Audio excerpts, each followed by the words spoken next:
It was a Cessna, so it's a little two-seater airplane, super loud. We're in the cockpit, got these noise-canceling headphones on, and I've never been in a plane. I don't know how these things work. I just figure, oh, this is it. Nothing has been the same in my life since. All right. This is the first episode of Here Is Your Sign. This is a monthly series where we're going to unpack some of the uncomfortable truths about building a business. I'm Mel Bell, and I'm here with Chase Dalton, co-founder and CEO of Silicon Signs. Chase, you've shared a story with me and a handful of others that I would bet most of the audience or anyone listening to this does not know. And the type of experience that you've shared 100% shapes how you view the world after. You don't come out on the other side of what you experienced and not take that into relationships, business, or your work. So I'm hoping we can dive in. I know what you're talking about, or I know you know what story I'm talking about. So would you be willing to share that with us today? Yeah, I can share. I might get emotional, but we'll see what comes out. It was a life-changing experience for me. Nothing has been the same in my life since. I'll try to make it concise. There's a bit to the story, but it happened about this was December of 2020. A good friend of mine, we were on the track team together. We trained together, and we're still really good friends to this day. He was in law school. He was finishing up law school. It was during the COVID shutdown. And he decided that he wanted to go get a pilot's license. So he went and got his pilot's license. As one does, casually. As one does. We all did weird things during the COVID shutdown. True. That's fair. We all bought dogs and, started new careers. I don't know. Yeah. So he got his pilot's license, and he was also a bit of an entrepreneur. So he decided to buy an airplane as well. And so he can have one to fly, but also he would rent it out to flight schools and things like that. Anyway, he wanted to go fly with me, and I had never been in a small plane like that. And I told him that once he hits 100 hours of flying, that I would go in the plane with him. My wife was pretty much against ever going up in the plane, but she.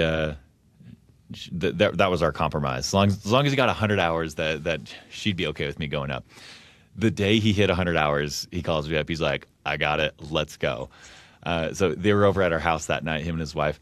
And we were talking about it, saying, okay, let's just go up. He's from Idaho Falls. So we decided to fly up there, see his family. I knew his family pretty well. And so just go spend the day up there. And we'd come back. And my wife, Alyssa, is just grilling him. Just like, okay, what are you going to do if the plane goes down? Foreshadowing.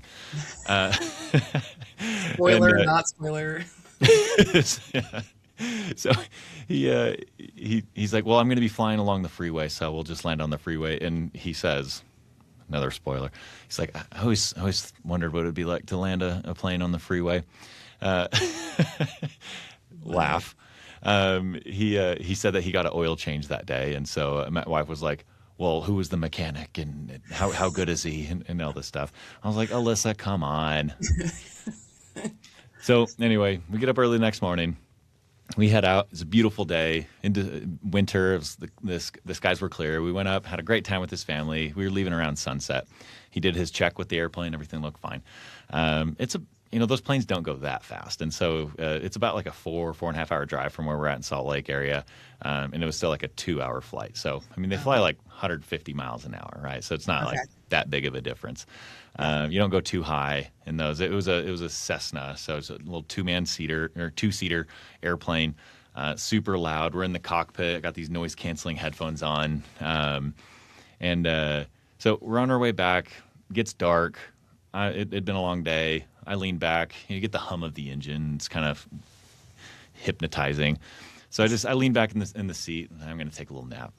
And I wake up because something felt a little different in the cockpit. Like the engine was humming just a little bit different. And after being in there for multiple hours, you can kind of feel the slight difference already. And so I sit up, and I look at Jackson, my friend who's the pilot, and he's like, a little fidgety, and he's looking at his instruments, and he's tapping on some gauges. And I just said, hey, is everything okay? He's like, no, I don't have any oil pressure. And he was looking at the oil gauge, and it was all the way to the left, had no oil pressure. He's like, sometimes that's like, there's like a seal issue on. So anyway, we need to stop at the next airport. We were not close to an airport. We were between like Cache Valley, Morgan, Utah, and Park City. And we were in the mountains, and the mountains were covered in snow, and it was dark. So he's like, yeah, we need the closest airport was Heber City, which is just south of Park City, if you know the area. And so he's like, yeah, call Alyssa and Avery and let them know that we're going to need a ride from Heber. So I go and I start drafting a text message because we're low enough to where there's cell service there. He starts to climb just in case, right? If something were to happen, you want as much time as possible to maneuver before the ground comes to you, right? So he starts to climb, and I guess that little extra bit of, ask of the engine was enough, and it threw a rod, and it was this big boom, and the prop just like dead stop, just in a 12 o'clock position. Just cuts out. Done. And it was so loud, and I just remember I like took my headphones off, and I was just like it was just dead silent, other than just like the whistle of the wind just coming through the windows of this old like 1960s aircraft. And I mean, there's nothing really to do in that situation other than just like, what are you going to do about this? Right. I'm completely powerless. And I mean, then we slow down to almost like it felt like nothing, right? Because it immediately starts to slow down. And I've never been in a plane. I don't know how these things work. I just figure, oh, this is it. Like, I think I know what happens when you stop, when you lose enough speed, you start to, do this thing, and then next is the cold, hard ground. Mm-hmm. We were still moving, and he wasn't panicking. He starts to restart his engine, and that's part of pilot training. You'll go up there, and they'll shut the engine off, and you have to restart it and keep your cool and everything. So he starts to crank the engine again, and the prop started to spin a little bit. And I'm like, okay. Nothing. It just wouldn't turn over. And I remember just staring at that prop, just like, God, please, like, turn over. Like, just hoping and just willing it to, trying to, like, to personally will it to turn over, for the engine to turn over. He tried 5 or 6 times, and he just, he stopped, and his voice just cracked, and he just goes, oh my gosh. And like, that was the point where I was just like, oh, this is real. This is happening. I mentioned Jackson and I, we were decathletes together at BYU. So we'd been in some high pressure situations before. Nothing quite like this, of course. But we knew we'd battled together in competition, and something kicked on for me when I heard that crack in his voice. I just said, Jackson, this is what you trained for. What are the next steps? And he immediately just like kicked into gear, threw his headphones back up, called into air traffic control, and I'll never forget this sentence: Mayday, Mayday, 79er 446. That was the name of his plane. And he's calling into air traffic control. He's messing with God knows what, on his instruments and making sure that it's staying level and flying as much as possible. And then he looks at his app. He starts doing calculations. He could just, okay, I'm doing it. And you could just see he's thinking, working through this, and he looks ahead and he sees and we could see like way into the distance a freeway, and that was where Park City. That's Park City, and so he's like, okay, what is that? He looks into his map. He said, that's I-80. I'm putting this thing down on I-80. Like, tell Alyssa and Avery. And what are you thinking in that moment? I'm putting this down on I-80. Like, are you replaying Alyssa's checklist and, what if the plane goes down? Like, or what exactly is going through your head in that moment? Well, I guess that was the part of the story that I was avoiding. It's hard to get to that part. We're going there. Yeah. When I tell this story, I'm not like, I'm reliving it. Like, I still hear that. Like, I still hear that whistle of the wind in the cockpit, and I still hear the Mayday, Mayday.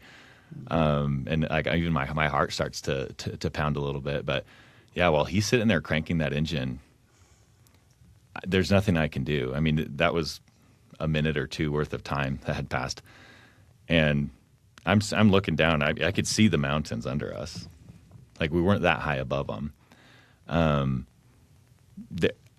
I got to a point where I thought to myself, like I remember having this conscious thought: I can either panic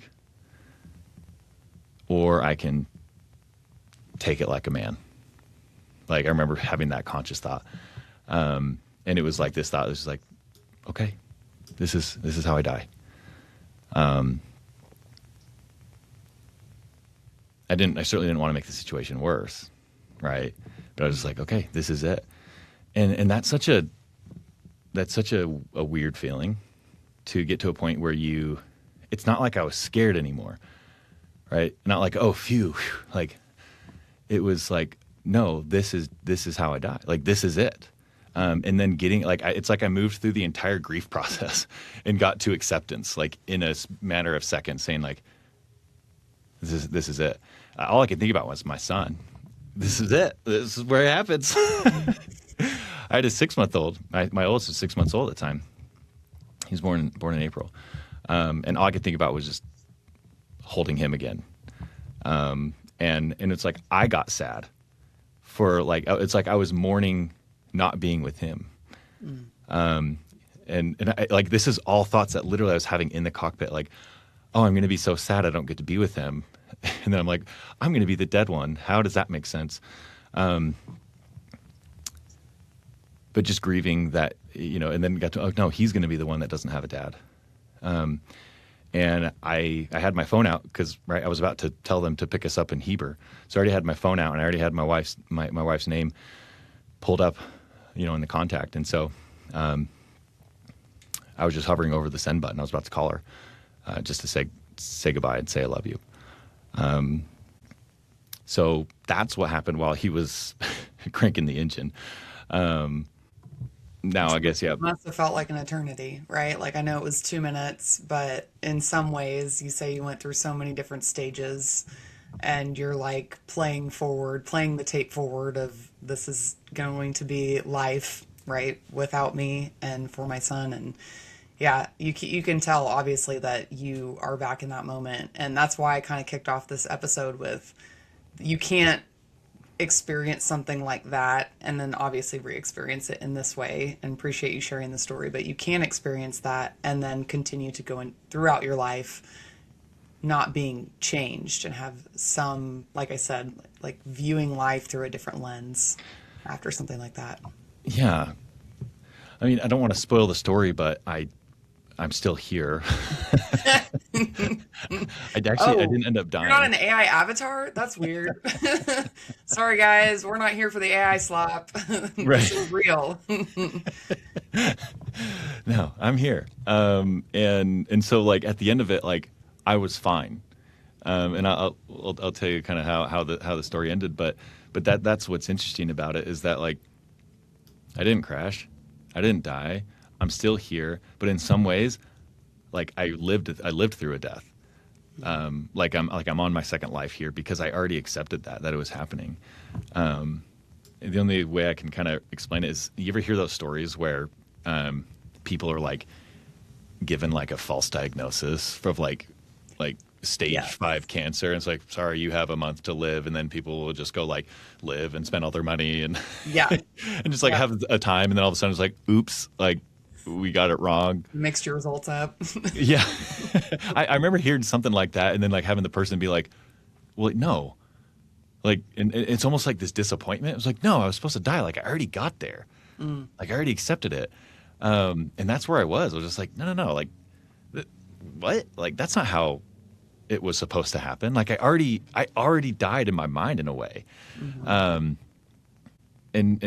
so there's almost like this survivor's guilt as well. Like I grew up really religious, and there's, I know what I was supposed to feel. I was supposed to feel like, guardian angels or God, saved me and spared me to be able to live the rest of my life. But like I knew that's what I was supposed to feel, but I didn't. I felt guilty that, like, how many other stories do you hear about in the newspaper that don't end that way? And so, my family and friends were like, oh, well, God needed you for a new purpose, and you have a family. It's like, so did they. They had a life that meant something and that people needed them for. And so why me? And so it's just a really, really confusing time, but it's still, there's very few decisions that I make, and the way that I'm choosing to live my life now, it goes back to the cockpit. And you had already started the business at this point, right? So you had already established Silicon Signs, and so you came back from this experience like it's not like this followed, right? And I'm not sitting here trying to bridge this gap to make this so what does that mean about signage? But there's this, like, this was not only was a year that all of us who lived through 2020 will never ever forget. We were shaped by it in different ways. You obviously had an additional experience above and beyond that for many, and so that's kind of the other thing is, like, how did you then come back? If we could, well, I guess we haven't finished the story. How are you still here today? And then maybe we can talk a little bit about how it, obviously your transition back into, going back to your family, or you're jumping back into business and life thereafter. Yeah, it's actually, the rest of the story is actually pretty cool. So we're just floating in this paper plane, but what it felt like. It seemed like for a long time. It's like, how is this thing not crashed by now? But apparently those little things have pretty, big glide ratios. And that's how Jackson knew that we were going to make it. He's like, okay, I know how high I am. I know how far away that is. And according to the glide ratio, like, we're going to make it. Like, I'm going to land this thing. I'm like, I remember I asked him, I was like, are you sure we can't make it to Heber? If we can make it there, can we make it to the airport? He's like, nope, I'm landing on the freeway. And there was an airport back in Morgan. And I said, can we make it to Morgan? I'm putting this thing on the freeway. And I was like, all right, do your thing. And I just sat there, and I was just, like, obviously pretty anxious, but, I didn't want to, again, make the matters worse or add any anxiety to it. And also just saying that we could make it to the freeway, that's not necessarily a verdict that I'm walking out of this thing unscathed or alive, right? It just gets me closer. I'm not in the middle of the dark mountains. So as we're getting there, and as we approach the freeway, if you can imagine, like, okay, so here's I-80, and he's coming in at, like, an angle like this for some reason. Like, it's like he had maneuvered the plane to be able to do that. And I was just like, and this is when I did say something. I was like, we're landing on the straight one, right? Because there was a freeway on-ramp. I was like, are we trying to catch that on-ramp, or are we landing on the big straight runway that I'm seeing here, right? Yeah. And he just goes, yep. And obviously he had a lot on his mind. I was like, that one right there. Yep. Okay. And you're giving me, like, backseat driver vibes. Slow down. Yeah. You're like banging on you're trying to find the brake. Like, I'm pulling up on the. Yeah, exactly. Yeah. So what he was doing, and this is incredible for such a young pilot to have this wherewithal. First of all, the landing gear, or the landing lights, are on the right side of the plane. So he's trying to get someone's attention. This is Park City on a Saturday evening. Like, it's not like in the winter. In the winter, yeah. Right? Yeah. Yeah. There were cars on the road, and he's pulling and pushing his light to try to get someone's attention. And he did. Someone, and there's a news story about this. Someone, he looked up and he sees this plane. He's like, oh gosh, like, it's coming for us. He starts to do this highway patrol style weave to, like, make a spot for us. Jackson banks hard, matches the speed of the freeway, which is faster than the typical landing speed, but he just knew, it's like, I'm getting this guy, he told me later, he's like, I'm getting this guy home to his kid. Like, he didn't have any kids at that time. He's like, I'm not making an orphan out of Jordy. Yeah. And so he was so determined. He banked, perfect landing. Spot opened up in the freeway. We just coast over to the side, and we sit there. We're just like, did that just happen? I can't even imagine. And I still have the text messages because I did tell Alyssa and Avery. I texted them and said emergency landing I-80. That's all I texted. My wife's at Trader Joe's, just reads that like, what am I supposed to do with this, right? So I text them, said we made it, and then the guy that had done that little weave to open up the freeway, he comes, bangs on the window. He's like, "Nice landing," and that was kind of woke us up. And we get out. The wing is hanging over the entire lane, like all like 4 lanes of traffic or whatever. Nobody was getting through. Within, it seemed like seconds, every law enforcement agency and news agency was right there. I mean, there was like ROTC and Wow. the firefighters and rangers and forester, like anyone who heard that, like because he told air traffic like I'm landing this thing on the freeway, and so they were already kind of on their Right. way over there and got on the lookout for it. So the cops came, highway patrol came. We had to push this plane down into the ditch, and I'll get you some photos so you can see it. Yeah, we'll include some photos and we can drop that link down in the comments. Yeah, so you got this plane like down, like where it was on next to the road, and then down in the ditch. And yeah, I mean, I got this random call. For some reason, I answered it. It was the was it FAA? And they're Oh, just like, "Hey, is wow. this Chase?" I'm like, "Yeah." He's like, "Are you with Jackson?" I'm like, yeah. So it's like, "Hey, it's the feds. It's for you." Um, anyway, we yeah, Avery came and picked us up, dropped me off at home, and I remember I just walked up, like opened the door, and my wife just like collapses, just starts crying, and Oh, I didn't know how to. It was a surreal feeling. She didn't really know what happened. She didn't experience it. She just has these text messages that go off essentially, and I called her afterwards. But yeah, it was like I said, it was life changing. And looking backwards at it, it's hard to be like, oh yeah, I was in a plane crash. I wasn't. I was in a plane landing, mm, as we all have been. It was not in the right place, but it was perfectly fine. Yet it was the most life changing experience of my life, and my values, and the way I see the world, and the way I view relationships and priorities and time are all shaped by that moment. I kind of like your distinction of we landed, it wasn't in the right place. And it reminds me, or at least when I think about that for a moment, of we all typically, like, we have a place we want to go or something we want to do, and we have a vision for how that looks. And usually it's a very clear, like, I'm going to get here, and it could be on a certain timetable, and we craft it all out. And there's that another way of saying that, what is it? We make plans and God laughs. It's sort of like it doesn't actually, most of the time, it doesn't really look how we want it to. Okay, so when you're leaving, the Salt Lake City airport and you get on a Boeing 737, you absolutely hope that every time it lands in DFW, it is the same every time. But, as we start to kind of pick this apart or use it as a metaphor for life, I know I have a ton of examples of, I thought that something was going to turn out a certain way and it didn't. But, what did you learn from that experience, and what did that experience teach you?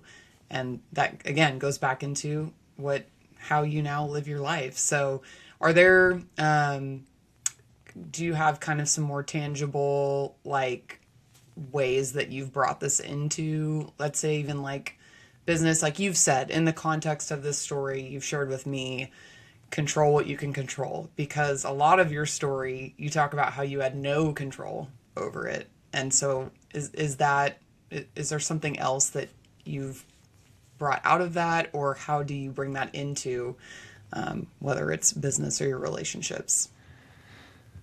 Yeah, there's so many things that you can pull from it, and parallels. I think you can draw. If I were speaking in front of an audience and wanted to tell a emotional story and tie it to business or some leadership principle, there's a lot of different directions I could go with that. Nothing there was nothing about that was just like, like, what an incredible learning experience for me because of this parallel that I'm drawing to life. Like, I never felt that. What I my biggest takeaway, and this may be cliche, of course, because you hear about it. There's no, when someone's on their deathbed, they're not, saying, "Oh, I wish I would have made more money or had a bigger house." It's always about, I wish I would have spent more time with my family or loved harder or done the thing. And I can confirm, right, that I wasn't thinking about silicon signs when the engine went out. I had two thoughts, and it was my son and my wife. And not with any regret or anything, just that's what matters. That is how I want to be spending my time. And it brought things into perspective. And it rearranged some priorities. Obviously, when you're building a business, when you're a founder, I was 2 years into that. It was all day, every weekend, every holiday. I have pictures of me hauling around an iMac because a laptop was too expensive, and I got this iMac on like Facebook Marketplace or something, and I'd haul it around into hotel rooms and into my in-laws' house and wherever we went. And it's really easy in those situations when you're building a business to say, I'm doing this for my family. And I'm doing this for our future. And I think we use that to justify our the time we spend in our actions and missing certain things or whatever it may be. I think we make ourselves feel better as founders by saying, I'm doing this for my family. But what's interesting is that that's not what the family wants. Yeah. We're not actually doing it for the family. We're doing it for ourselves. If we're being really honest, we're doing it for ourselves. Yeah. And we use our families as an excuse to do it because we wouldn't do it if we hated it, right? We get a lot out of it. We get a lot of confidence, a lot of satisfaction. But then I'm not saying this is for everybody in every situation, but I think it's really easy to just say, oh yeah, I'm doing it for them. They don't care about it. They would rather be poor and with my kids would rather be poor and with me than rich and without me. And I think you see that in life, right? You see very successful business owners, entrepreneurs, and we may look on the outside and say, "Oh man, look what they've accomplished," but look at the wake. That's what tells the real story of where their priorities lie. What number marriage are they on? Are their kids talking to them? And so that's one thing that has helped me make better decisions and helped me understand, like, what is the true sacrifice here? And am I sacrificing the right things? And am I prioritizing the right things? And am I actually doing it for them or for me? And it's slowed down business, for sure. I have thoughts all the time. It's like, man, if I was single and didn't have kids, like, I could be kicking ass right now. But I do look behind me. And I had this moment the other day. I have 3 kids now. I had this moment where I walked in the house around 6 o'clock, and my 1-year-old, I have a 1.5-year-old, she's my youngest, just screaming, "Dad, Dad," running toward me, and I have a 3-year-old, did the same thing, and my Jordy now, he's almost 6, and he's starting to be like, you're a little too cool for Dad. Yeah, but still, like, just we talk. And I spend time with them at bedtime, and we have connection. And I'm like, okay, yeah, I am gone a lot, and I do still work full days. But like, I know my kids, and they know me, and they know that I love them and support them, and I know what's going on in their lives, and I'm proud of that. I'm proud that I'm able to build a business, maybe not as fast or as well as I want to, or I could, but I have what really matters. And that's my biggest takeaway. And there's time. It's not like, oh, this happened, so now every decision I make is perfectly in line with that priority. But what it lets me do is when I do start to drift, I have something that I can go realign myself on and say, no, remember that feeling? Yeah. Like that's what this life is about. And it's not just family. I mean, family is obviously the most important thing to me, my wife and children, but relationships in general are just what makes life worth living. and that could be a romantic relationship or a family relationship or an employer to employee relationship. They don't all hold equal weight, but they all require the same principles, and they all have, that's where the satisfaction comes from. So, yeah, there is nothing I can say that can point back to signs. In fact, I don't give a shit about signs. It's plastic and metal and lights and, vinyl.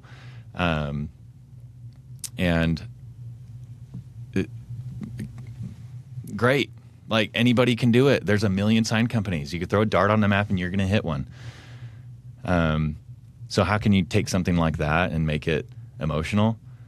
It's with relationships. That's how I've run my business. That's how I've built our culture. That's how I view how I treat people, and how I demand that everybody else in my organization treats people, is based off of that. Well, I think this is a nice cautionary tale place to probably wrap our conversation. You don't have to be in a plane crash or plane landing, excuse me.